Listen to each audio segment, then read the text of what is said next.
Welcome and thanks for joining us at Farm IQ. Now, while I could talk about farm environment planning all night and all day for the rest of your life, this webinar will be about 20 minutes long to avoid the risk of you falling asleep.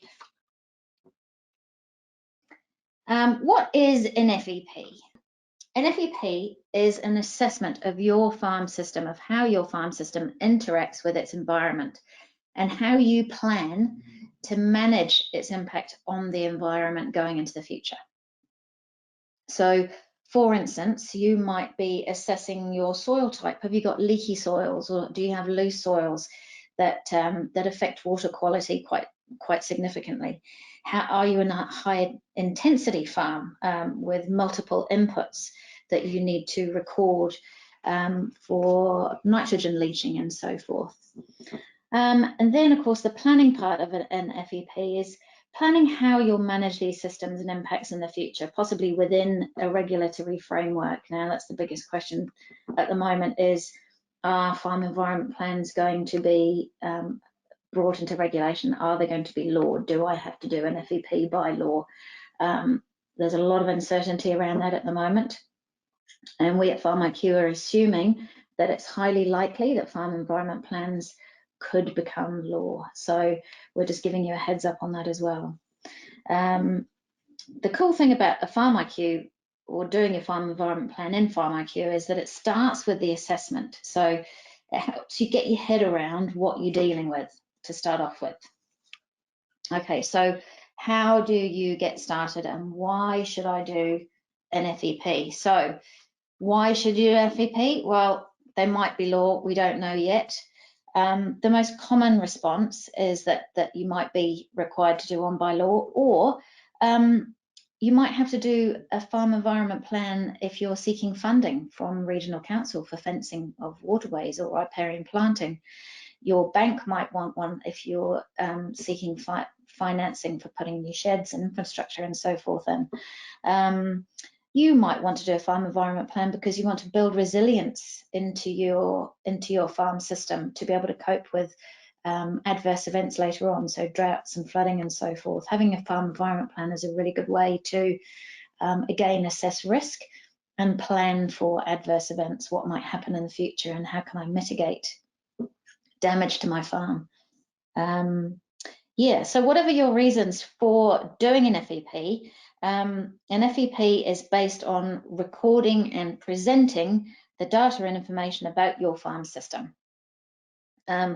So if you decide to do just one thing in an FEP or to get your FEP started, it is all about recording data, especially the inputs. So what are your inputs into your farm system regarding fertilizers, regarding chemical applications to your paddocks and so forth, what your stocking intensity is like. So what's in an FEP?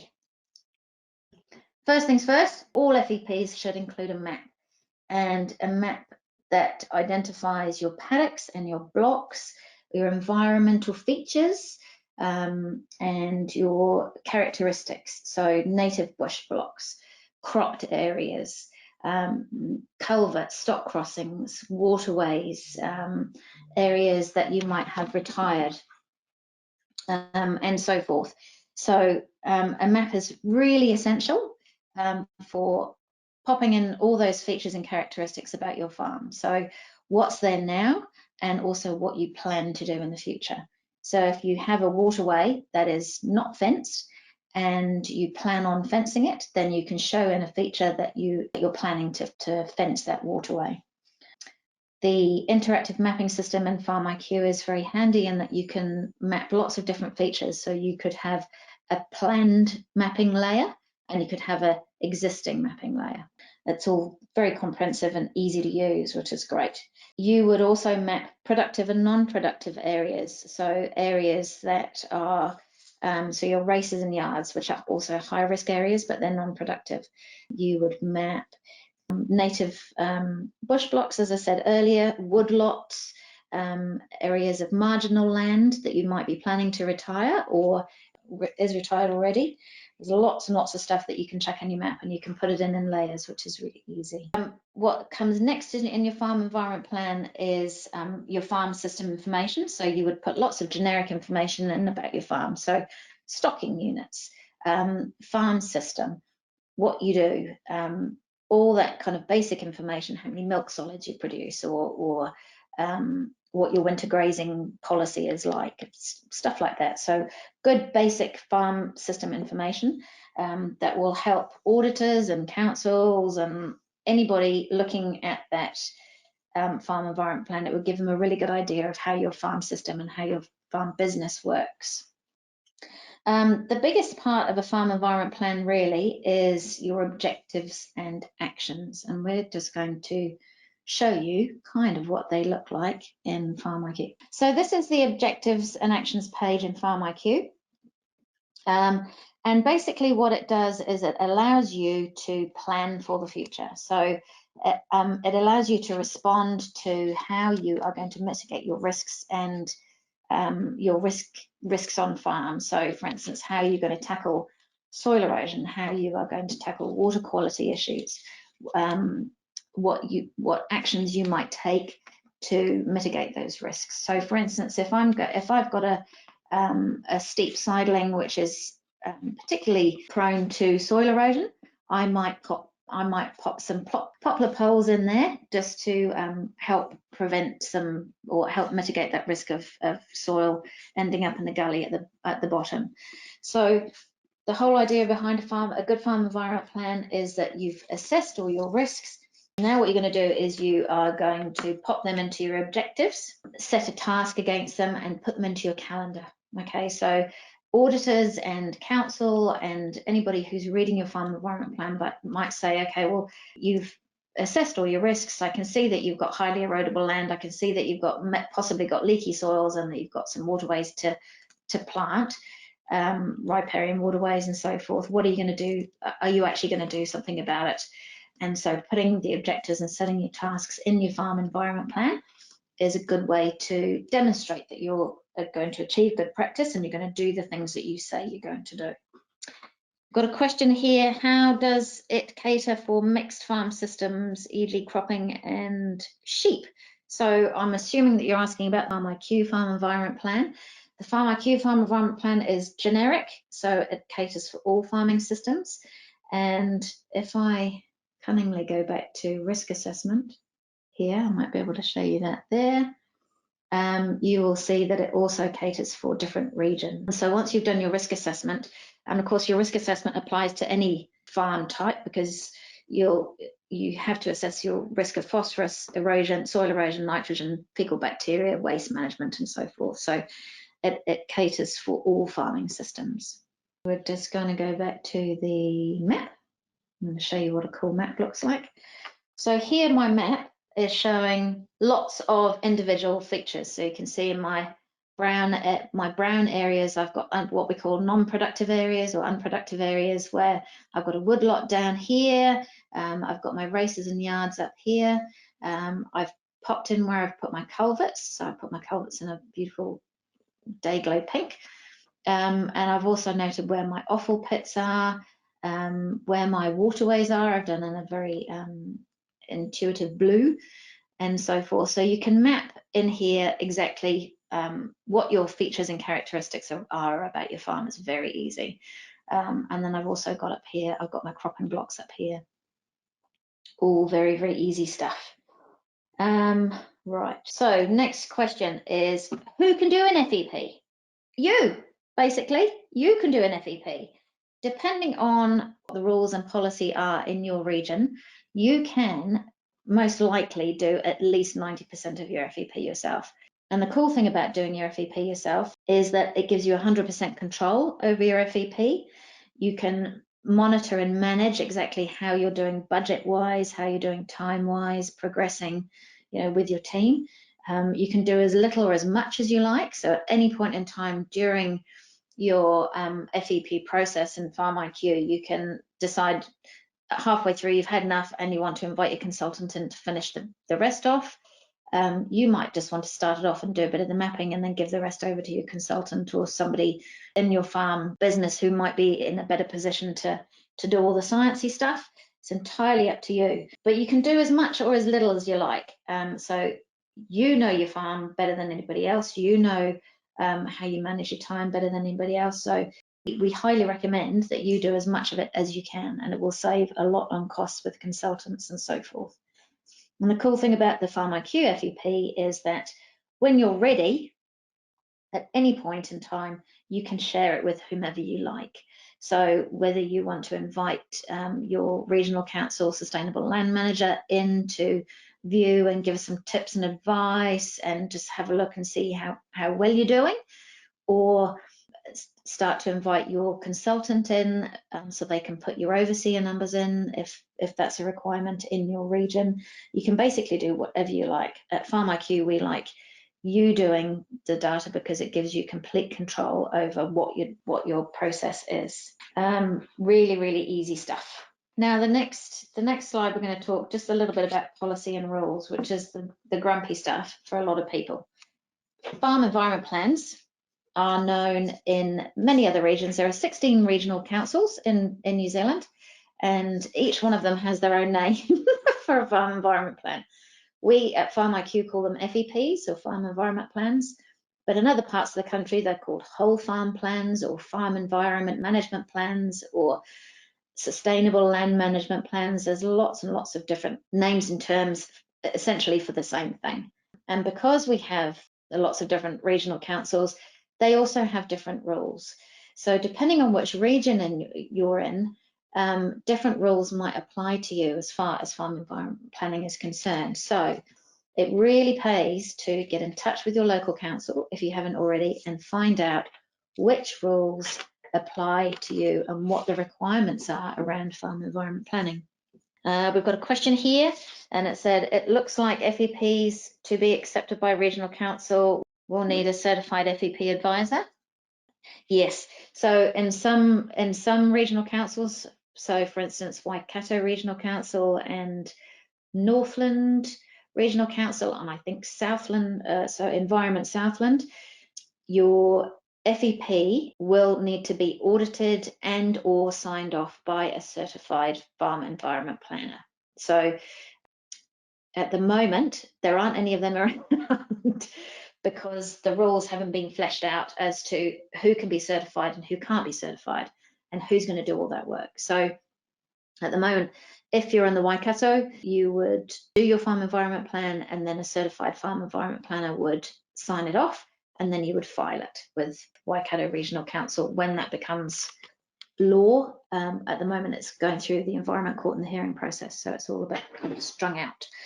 So yes, you might need to have your farm environment plan audited or signed off by somebody, depending on which region you're in. So it really does pay to get in touch with your council and find out what the proposed rules are and what the rules are at the moment and what we might be looking at in the future. Uncertainty is the biggest feeling right now, but you'll set yourself in good stead if you start to get your head around it now. And the cool thing about recording all your data and getting started in PharmIQ is that the PharmIQ FEP provides a lot of the information that regional councils, auditors and consultants will require to be able to complete your FEP and sign it off. So that depending on what regional rules get fleshed out in the future, I can confidently say that at least 80% of the information that regional councils or even central government might require from a farm environment plan will be in there, as long as you've put it in. Yeah, all right. So that was the grumpy gnarly bit around regional rules and council stuff. Next one, how do I get started? That's another massive question. How do I get started? Where do I start? First things first, an FEP is a big thing and the type of thing that you want to do well from the start. You want to get it right from the start so that you're not going back and double handling and changing things and mucking around. So involve your team, okay? Decide who's going to do what and when. A plan, any kind of plan, when you involve all your key stakeholders in your team is much easier to do and flesh out and get get done and on the road when there are quite a few people working on it. So decide who you want working on it with you, involve them, and then decide who's going to do what. Then what you're going to do is you're going to go out and you're going to information gather. Now, if you're a current FarmIQ user, record a lot of your information in FarmIQ, it'll be in there ready to rock and roll. I'm just going to flip to our very handy getting started guide. You might start with asking your fertilizer rep whether they've done a nutrient budget for you.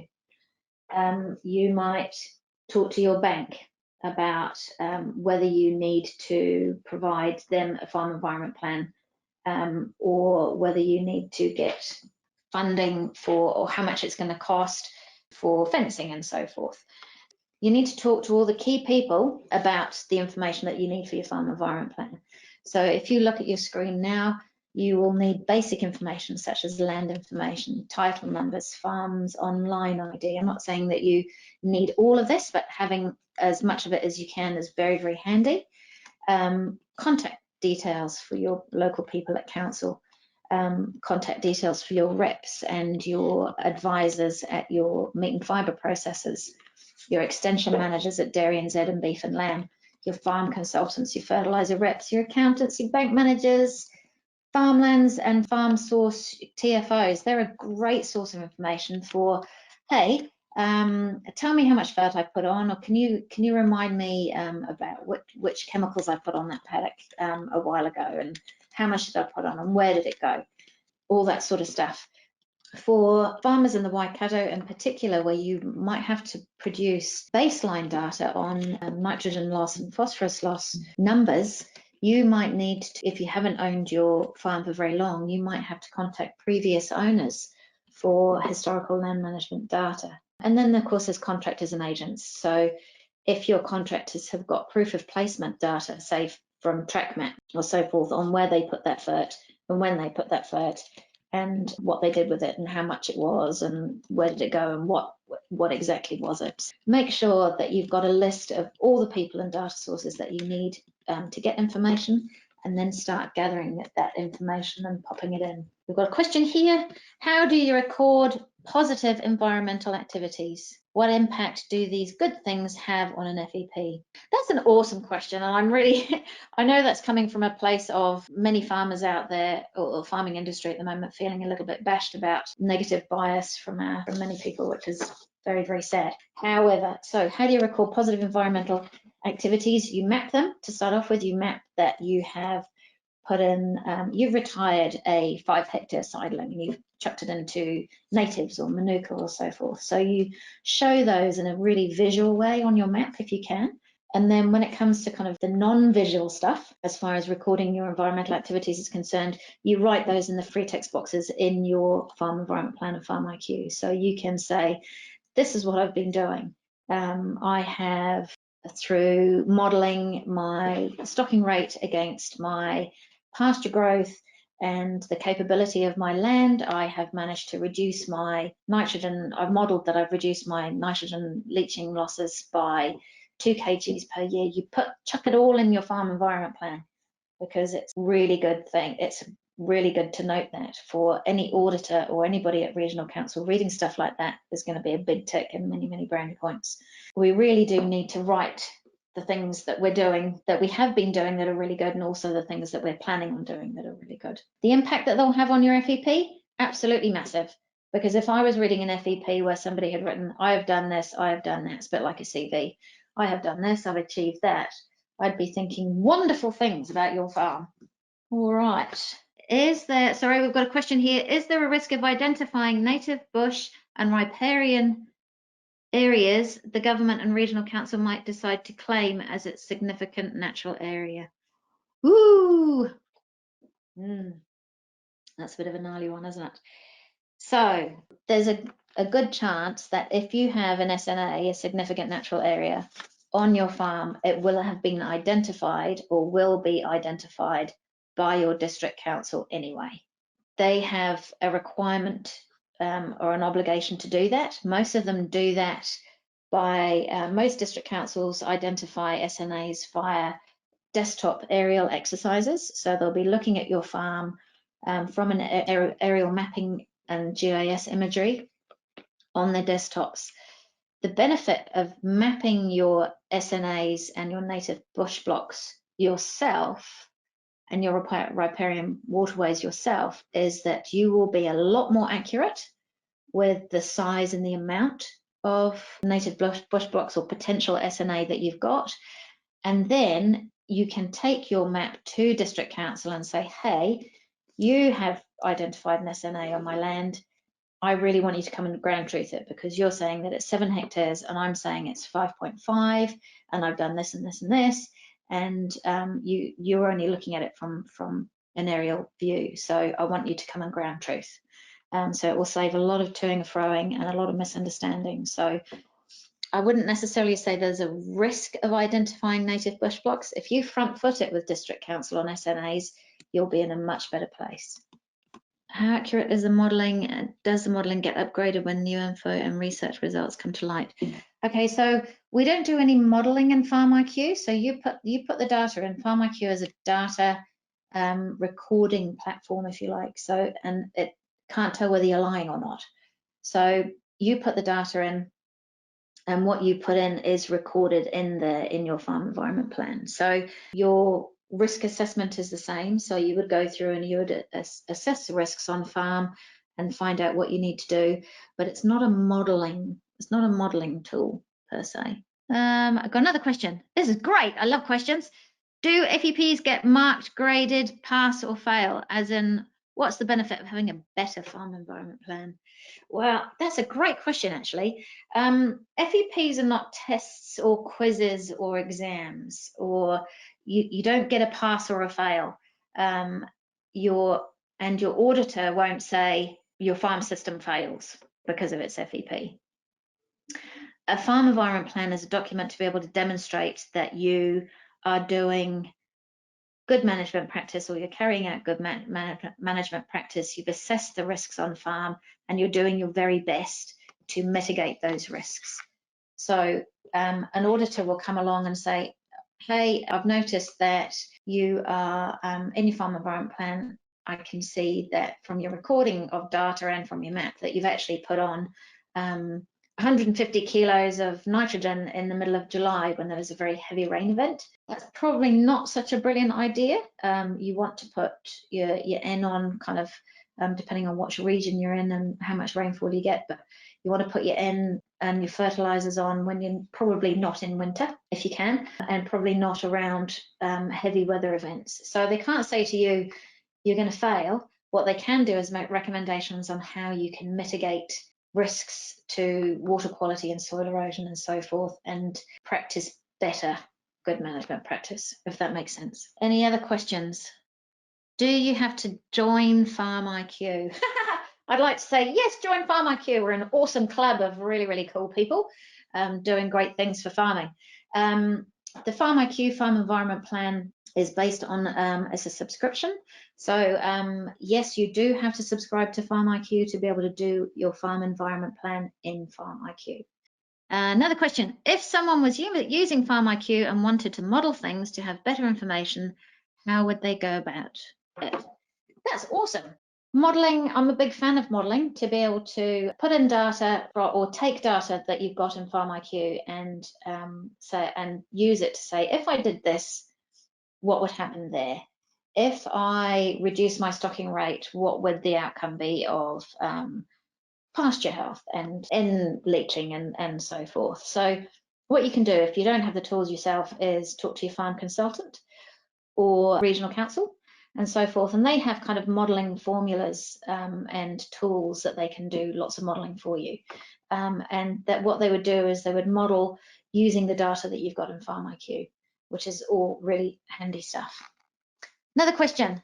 You will be audited against the actions you have said you are going to do in your FEP. So was that is that a rhetorical question or is that a statement, Lyndon? I think it's a statement. Yes, you're right. In many respects there, Lyndon, you will be audited against the actions. So if you say, I'm going to carry on chucking on 150 kilos of nitrogen in July, then it's likely that your auditor or someone from council will turn up and say, probably not a good idea to do that. Cool. How do you find the FEP on the home screen? So it depends on which pack you are in. If you're a PharmIQ user, if you currently are a PharmIQ Enterprise pack user, you would go to PharmIQ, into Land, click on Land, and then down to Environment Plan. And there it all is there. If you are not a PharmIQ user, you will need to subscribe to PharmIQ. Anything else? How are we doing for time? Ooh, gone over a little bit. I'm going to leave you to it, everyone. Please, if you've got any more questions, you can email them to me, alison.worth@pharmiq.co.nz, or you can call our very, very wonderful support team on 0800 PharmIQ, which is 0800 327 647, and talk to our team there about how you might get started and what you need to do.